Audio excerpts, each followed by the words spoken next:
Northanger Abbey, chapter the 25th. The visions of romance were over. Catherine was completely awakened. Henry's address, short as it had been, had more thoroughly opened her eyes to the extravagance of her late fancies than all their several disappointments had done. Most grievously was she humbled, most bitterly did she cry.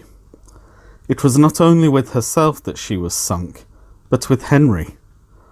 Her folly, which now seemed even criminal, was all exposed to him, and he must despise her for ever. The liberty which her imagination had dared to take with the character of his father, could he ever forgive it?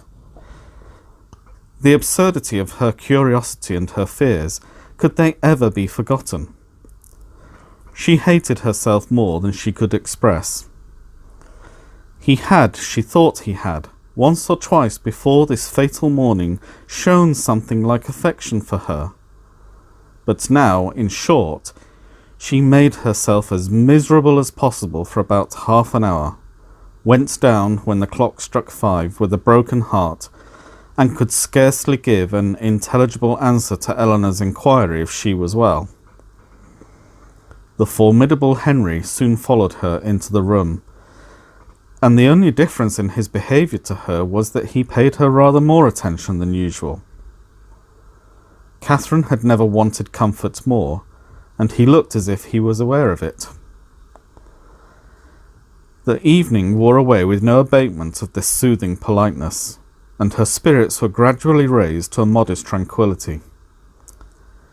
She did not learn either to forget or defend the past, but she learned to hope that it would never transpire farther, and that it might not cost her Henry's entire regard.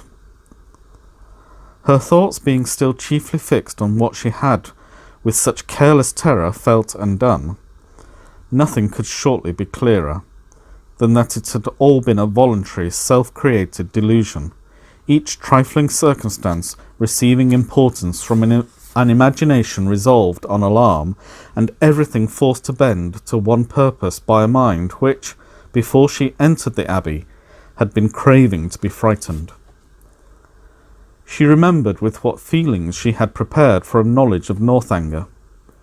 She saw that the infatuation had been created, the mischief settled, long before her quitting Bath, and it seemed as if the whole might be traced to the influence of that sort of reading which she had there indulged. Charming as were all Mrs. Radcliffe's works, and charming even as were the works of all her imitators, it was not in them perhaps that human nature, at least in the Midland counties of England, was to be looked for. Of the Alps and Pyrenees, with their pine forests and their vices, they might give a faithful delineation, and Italy, Switzerland, and the south of France might be as fruitful in horrors as they were there represented. Catherine dared not doubt beyond her own country, and even of that, if hard pressed, would have yielded the northern and western extremities. But in the central part of England there was surely some security for the existence even of a wife not beloved, in the laws of the land and the manners of the age. Murder was not tolerated, servants were not slaves, and neither poison nor sleeping potions to be procured like rhubarb from every druggist. Among the Alps and Pyrenees, perhaps, there were no mixed characters. There, such as were not as spotless as an angel might have the dispositions of a fiend. But in England it was not so. Among the English, she believed, in their hearts and habits, there was a general though unequal mixture of good and bad.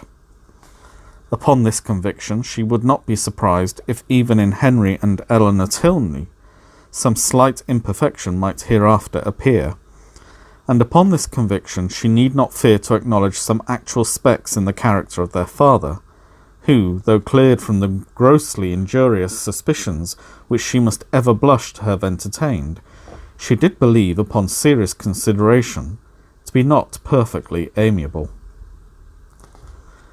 Her mind made up on these several points, and her resolution formed, of always judging and acting in future with the greatest good sense, she had nothing to do but to forgive herself and be happier than ever, and the lenient hand of time did much for her by insensible gradations in the course of another day.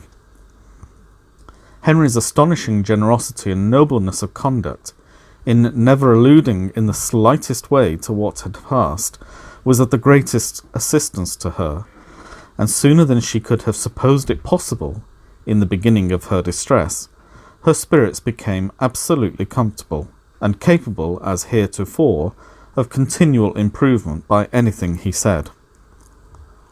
There were still some subjects, indeed, under which she believed they must always tremble, the mention of a chest or a cabinet, for instance, and she did not love the sight of Japan in any shape.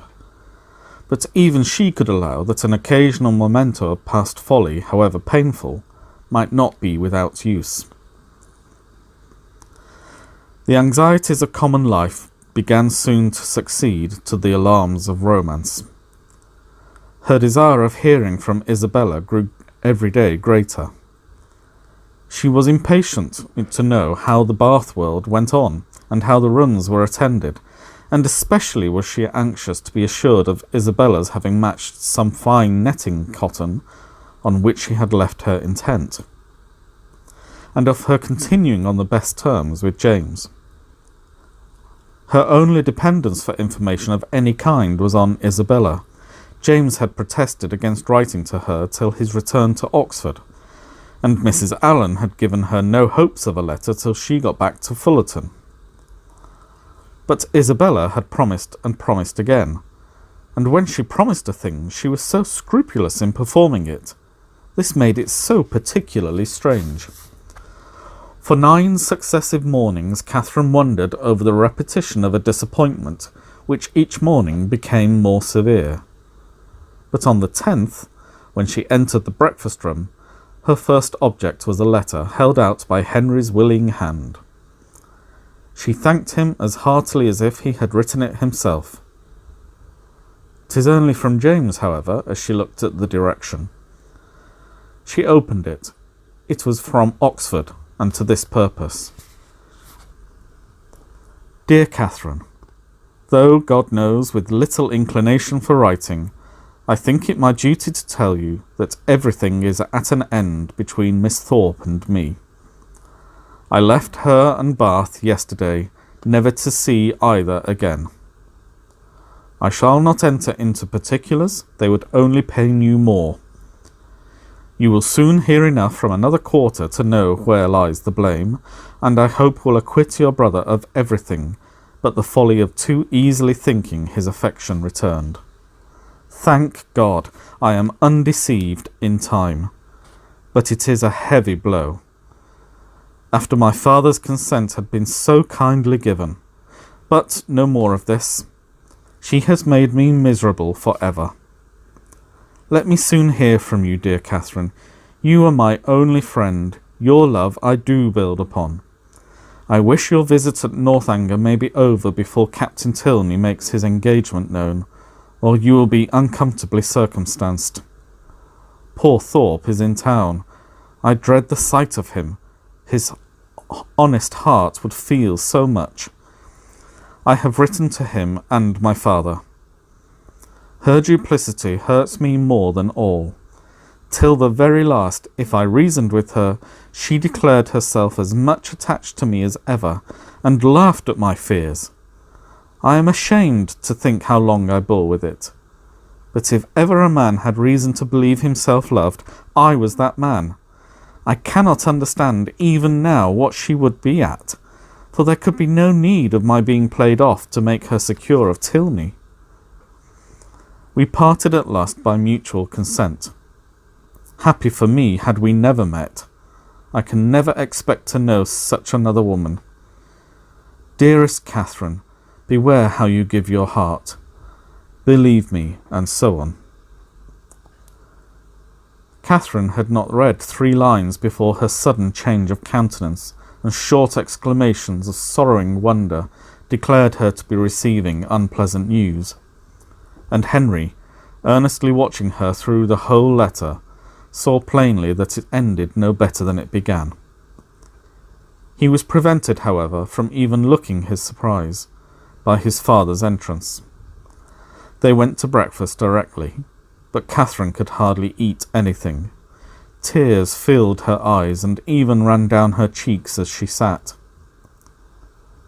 The letter was one moment in her hand, then in her lap, and then in her pocket, and she looked as if she knew not what she did.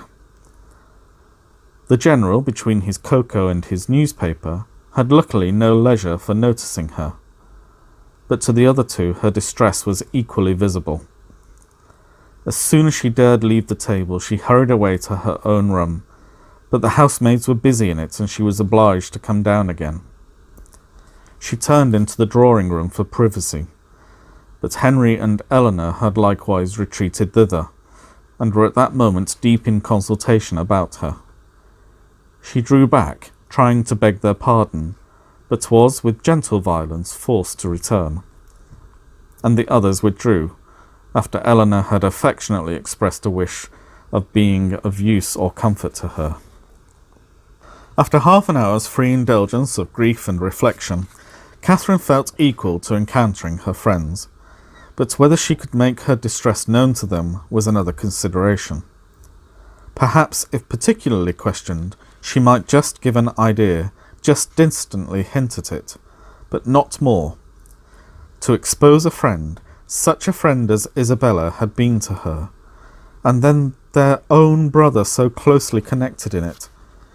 She believed she must waive the subject altogether. Henry and Eleanor were by themselves in the breakfast-room, and each, as she entered it, looked at her anxiously. Catherine took her place at table, and after a short silence, Eleanor said, "No bad news from Fullerton, I hope. Mr. and Mrs. Morland, your brother and sisters, I hope they are none of them ill." "No, I thank you," sighing as she spoke. "They are all very well. My letter was from my brother at Oxford." Nothing further was said for a few minutes, and then, speaking through her tears, she added, "I do not think I shall ever wish for a letter again."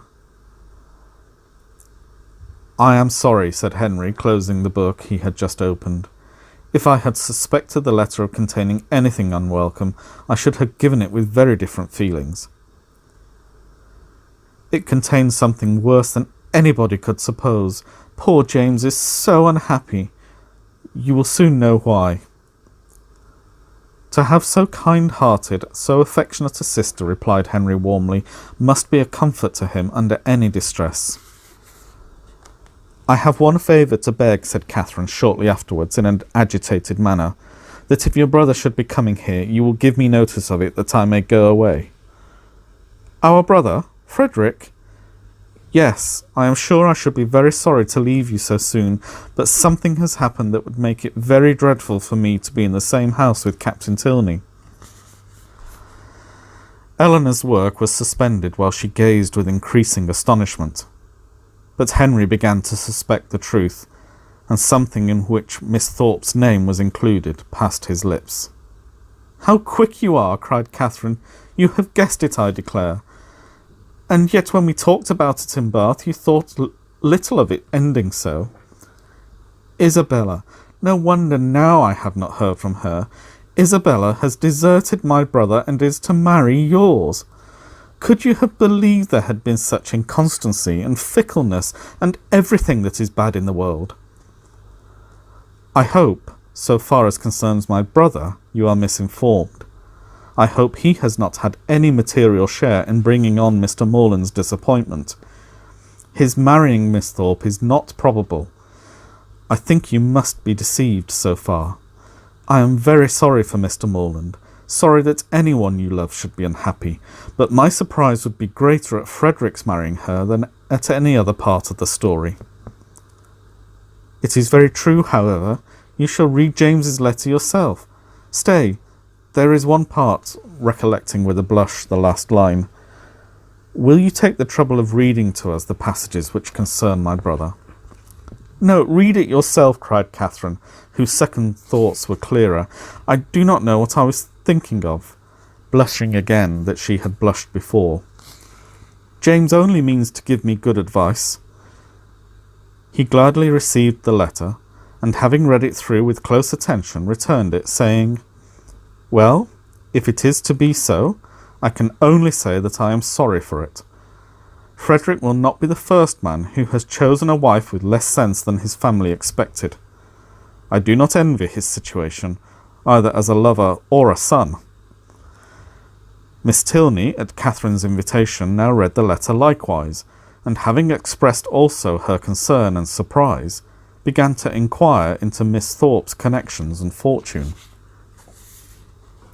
Her mother is a very good sort of woman, was Catherine's answer.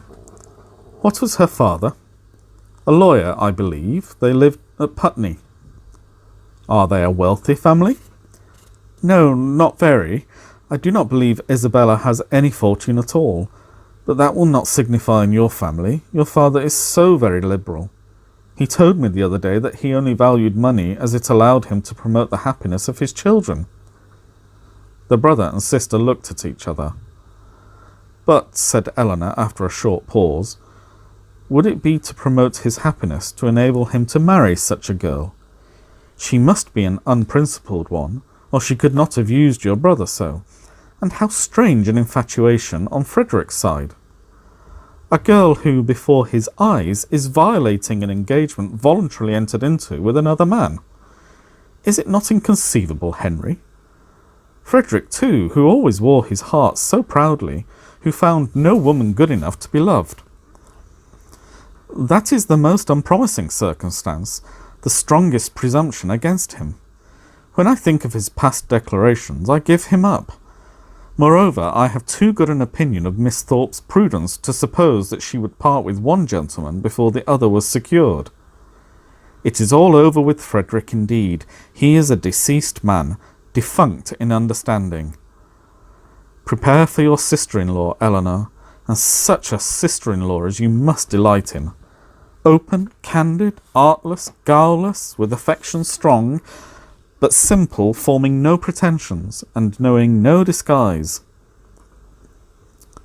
Such a sister-in-law, Henry, I should delight in, said Eleanor with a smile.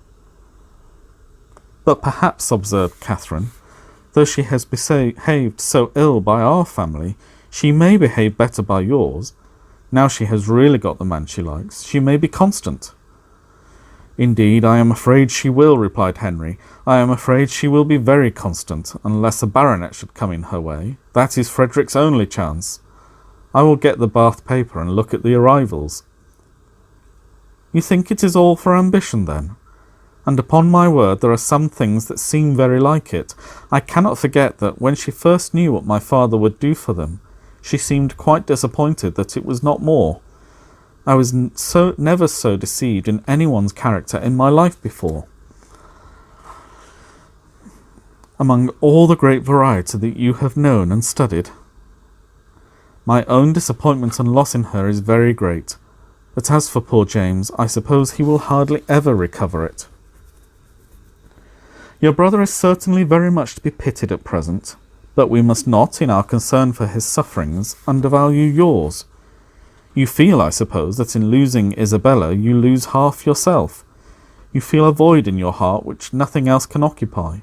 Society has become irksome, and as for the amusements in which you were wont to share at Bath, the very idea of them without her is abhorrent.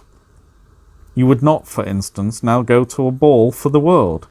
You feel that you have no longer any friend to whom you can speak with unreserve, on whose regard you can place dependence, or whose counsel in any difficulty you could rely on. You feel all this? No, said Catherine, after a few moments' reflection. I do not. Ought I? To say the truth, though I am hurt and grieved that I cannot still love her, that I am never to hear from her, perhaps never to see her again, I do not feel so very much affected as one would have thought. You feel, as you always do, what is most to the credit of human nature. Such feelings ought to be investigated that they may know themselves. Catherine, by some chance or other, found her spirits so very much relieved by this conversation, she could not regret her being led on, though so unaccountably, to mention the circumstance which had produced it. Northanger Abbey, Chapter the 26th. From this time the subject was frequently canvassed by the three young people, and Catherine found with some surprise that her two young friends were perfectly agreed in considering Isabella's want of consequence and fortune as likely to throw great difficulties in the way of her marrying their brother. Their persuasion that the General would, upon this ground alone, independent of the objection that might be raised against her character, oppose the connection, turned her feelings, moreover, with some alarm towards herself. She was as insignificant and perhaps as portionless as Isabella, and if the heir of the Tilney property had not grandeur and wealth enough in himself, at what point of interest were the demands of his younger brother to rest? The very painful reflections to which this thought led could only be dispersed by a dependence on the effect of that particular partiality, which, as she was given to understand by his words as well as his actions, she had from the first been so fortunate as to excite in the General, and by a recollection of some most generous and disinterested sentiments on the part of money, which she had more than once heard him utter, and which tempted her to think his disposition in such matters misunderstood by his children. They were so fully convinced, however, that their brother would not have the courage to apply in person for his father's consent, and so repeatedly assured her that he had never in his life been less likely to come to Northanger than at the present time, that she suffered her mind to be at ease as to the necessity of any sudden removal of her own. But as it was not to be supposed that Captain Tilney, whenever he made his application, would give his father any just idea of Isabella's conduct, it occurred to her as highly expedient that Henry should lay the whole business before him as it really was, enabling the General by that means to form a cool and impartial opinion, and prepare his objections on a fairer ground than inequality of situations. She proposed it to him accordingly, but he did not catch at the measure so eagerly as she had expected. "No," said he, "my father's hands need not be strengthened, and Frederick's confession of folly need not be forestalled. He must tell his own story." "But he will only tell half of it." "A quarter would be enough." A day or two passed away and brought no tidings of Captain Tilney. His brother and sister knew not what to think. Sometimes it appeared to them as if his silence would be the natural result of the suspected engagement, and at others that it was wholly incompatible with it. The General, meanwhile, though offended every morning by Frederick's remissness in writing, was free from any real anxiety about him, and had no more pressing solicitude than that of making Miss Morland's time at Northanger pass pleasantly. He often expressed his uneasiness on this head, feared the sameness of everyday society and employment would disgust her with the place, wished the Lady Frasers had been in the country, talked every now and then of having a large party to dinner, and once or twice began even to calculate the number of young dancing people in the neighbourhood. But then it was such a dead time of year, no wildfowl, no game, and the Lady Frasers were not in the country. And it all ended at last in his telling Henry one morning that when he next went to Woodston, they would take him by surprise there some day or other, and eat their mutton with him. Henry was greatly honoured and very happy, and Catherine was quite delighted with the scheme. "And when do you think, sir, I may look forward to this pleasure?" "I must be at Woodston on Monday to attend the parish meeting, and shall probably be obliged to stay 2 or 3 days." "Well, well, we will take our chance one of those days.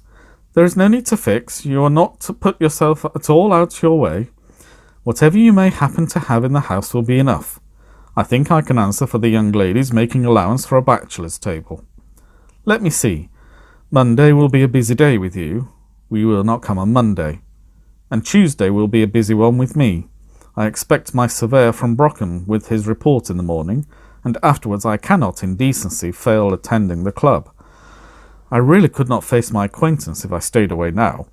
for as I am known to be in the country, it would be taken exceedingly miss. And it is a rule with me, Miss Morland, never to give any offence to any of my neighbours if a small sacrifice of time and attention can prevent it. They are a set of very worthy men. They have half a buck from Northanger twice a year, and I dine with them whenever I can. Tuesday, therefore, we may say, is out of the question. But on Wednesday, I think, Henry, you may expect us, and we shall be with you early, that we may have time to look about us. 2 hours and 3/4 will carry us to Woodston, I suppose. We shall be in the carriage by 10, so about 1:15 on Wednesday you may look for us. A ball itself could not have been more welcome to Catherine than this little excursion, so strong was her desire to be acquainted with Woodston, and her heart was still bounding with joy when Henry, about an hour afterwards, came booted and greatcoated into the room where she and Eleanor were sitting, and said, "I am come, young ladies, in a very moralizing strain, to observe that our pleasures in this world are always to be paid for, and that we often purchase them at a great disadvantage, giving ready-moneyed actual happiness for a draught on the future that may not be honoured. Witness myself at this present hour. Because I am to hope for the satisfaction of seeing you at Woodston on Wednesday, which bad weather or 20 other causes may prevent, I must go away directly 2 days before I intended it." "Go away," said Catherine, with a very long face. "And why?" "Why? How can you ask the question? Because no time is to be lost in frightening my old housekeeper out of her wits, because I must go and prepare a dinner for you, to be sure." "Oh, not seriously?" "Ay, and sadly too, for I had much rather stay." "But how can you think of such a thing after what the General said, when he so particularly desired you not to give yourself any trouble, because anything would do?" Henry only smiled. "I am sure it is quite unnecessary upon your sister's account and mine. You must know it to be so, and the General made such a point of your providing nothing extraordinary. Besides, if he had not said half so much as he did, he has always such an excellent dinner at home that sitting down to a middling one for one day could not signify. I wish I could reason like you, for his sake and my own. Good-bye. As tomorrow is Sunday, Eleanor, I shall not return." He went, and it being at any time a much simpler operation to Catherine to doubt her own judgment than Henry's, she was very soon obliged to give him credit for being right, however disagreeable to her his going. But the inexplicability of the General's conduct dwelt much on her thoughts. That he was very particular in his eating she had, by her own unassisted observation, already discovered. But why should he say one thing so positively and mean another all the while was most unaccountable. How were people at that rate to be understood? Who but Henry could have been aware of what his father was at? From Saturday to Wednesday, however, they were now to be without Henry. This was the sad finale of every reflection, and Captain Tilney's letter would certainly come in his absence, and Wednesday, she was very sure, would be wet. The past, present, and future were all equally in gloom. Her brother was so unhappy, and her loss in Isabella so great, and Eleanor's spirits always affected by Henry's absence. What was there to interest or amuse her? She was tired of the woods and the shrubberies, always so smooth and so dry, and the Abbey in itself was no more to her now than any other house. The painful remembrance of the folly it had helped to nourish and perfect was the only emotion which could spring from a consideration of the building. What a revolution in her ideas! She who had so longed to be in an abbey, now there was nothing so charming to her imagination as the unpretending comfort of a well-connected parsonage, something like Fullerton, but better. Fullerton had its faults, but Woodston probably had none. If Wednesday should ever come. It did come, and exactly when it might be reasonably looked for. It came. It was fine, and Catherine trod on air. By 10 o'clock the chaise and four conveyed the two from the Abbey, and after an agreeable drive of almost 20 miles, they entered Woodston, a large and populous village in a situation not unpleasant. Catherine was ashamed to say how pretty she thought it, as the general seemed to think an apology necessary for the flatness of the country and the size of the village. But in her heart she preferred it to any place she had ever been at, and looked with great admiration at every neat house above the rank of a cottage, and at all the little chandlers' shops which they passed. At the furthest end of the village, and tolerably disengaged from the rest of it, stood the parsonage, a new-built, substantial stone house, with its circular sweep and green gates. And as they drove up to the door, Henry, with the friends of his solitude, a large Newfoundland puppy and 2 or 3 terriers, was ready to receive and make much of them. Catherine's mind was too full as she entered the house for her either to observe or to say a great deal, and, till called on by the general for her opinion of it, she had very little idea of the room in which she was sitting.